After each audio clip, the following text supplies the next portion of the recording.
Hello everyone and welcome back to another video. So this video is going to be a video game industry topic. It can also work for board games. It would actually probably work almost better for board games, but it's more difficult to get into board game industry. Anyway, so here are 3 things that you can do right now in order to very much help your chances of being successful in landing a job in the games industry. This will be primarily successful when it comes to attracting interviews to begin with.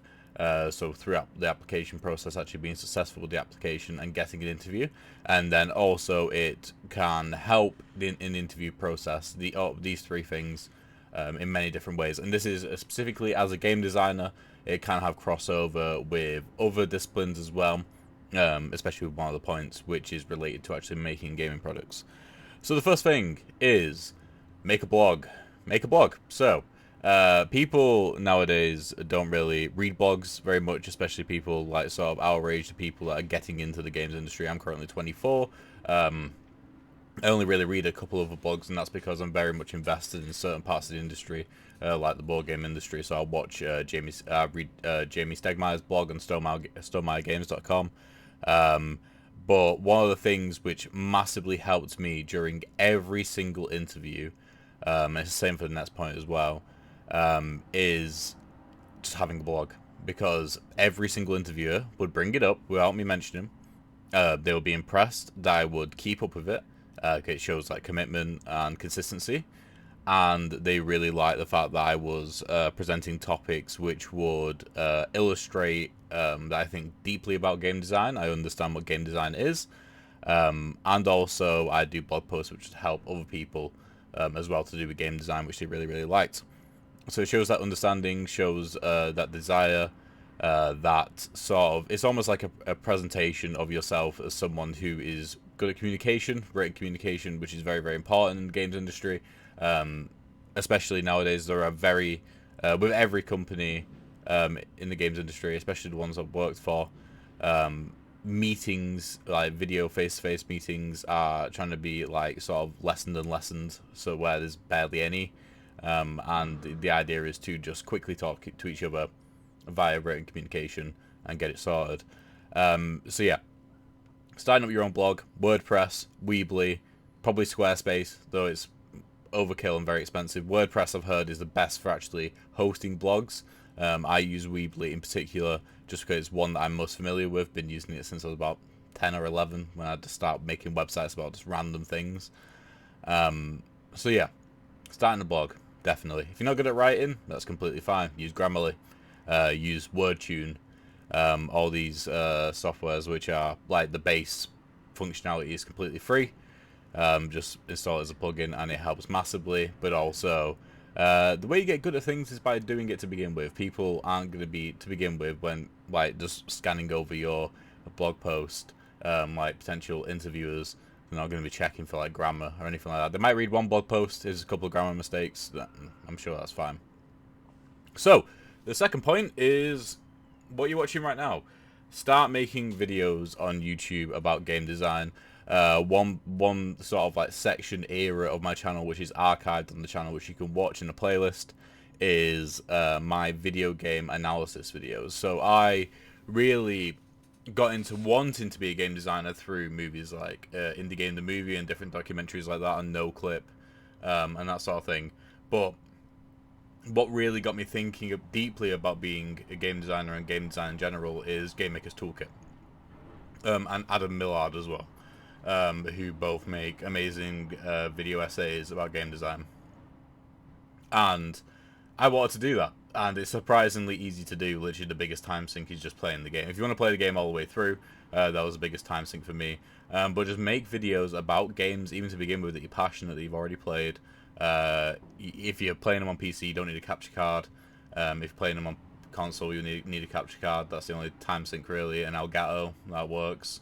They're relatively cheap nowadays as well. Like you can get a second-hand Elgato for like 40 quid or something like that. So I don't know how much that is in dollars, or what the second-hand market is in America. But anyway, yeah, record some footage of a game, write up your thoughts about it, try and think deeply about game design, and maybe focus on one particular aspect. So, for example, with Death Stranding, I focused on how the different little systems increased immersion for the player.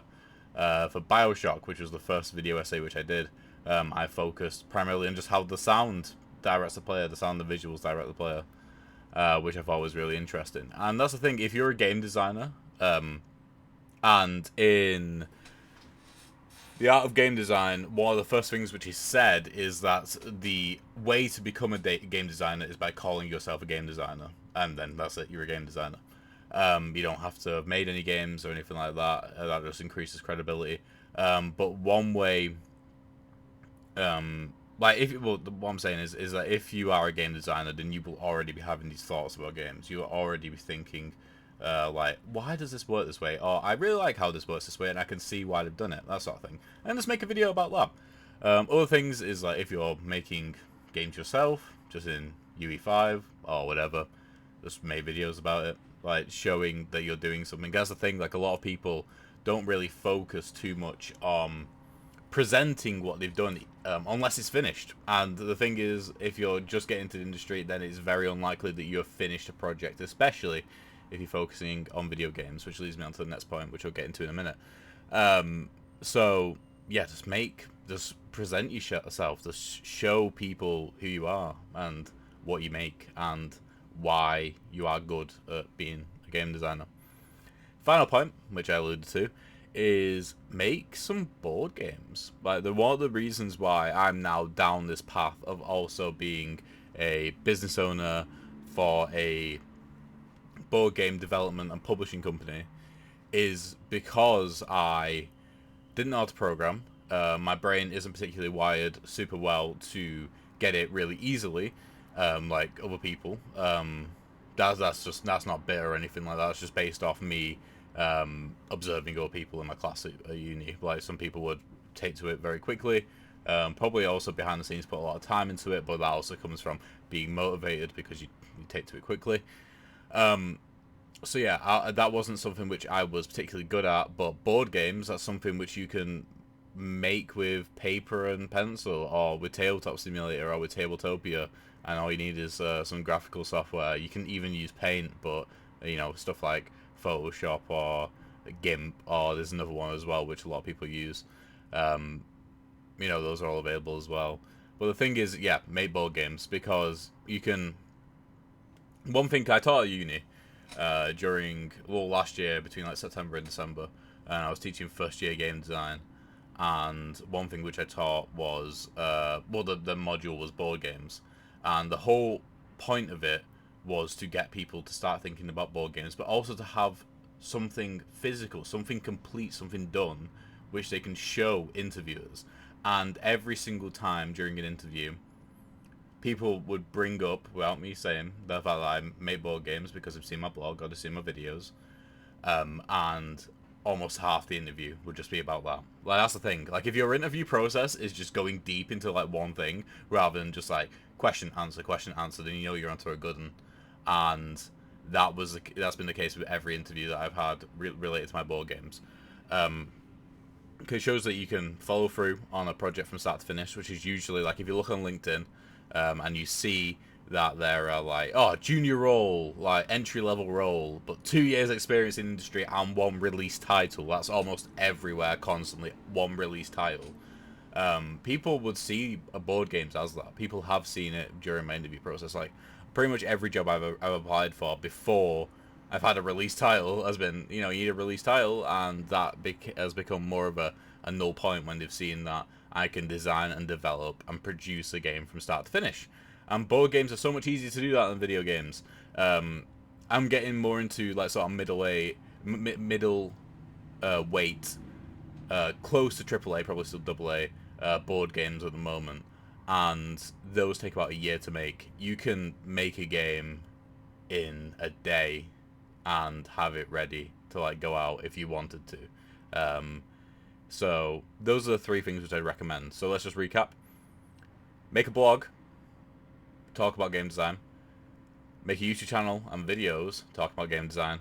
And make a board game. Like, those are the three things which have given me such a leg up in the games industry. Like, at 24 years old, the fact that I've already worked for 2 development companies, and published 4 board games.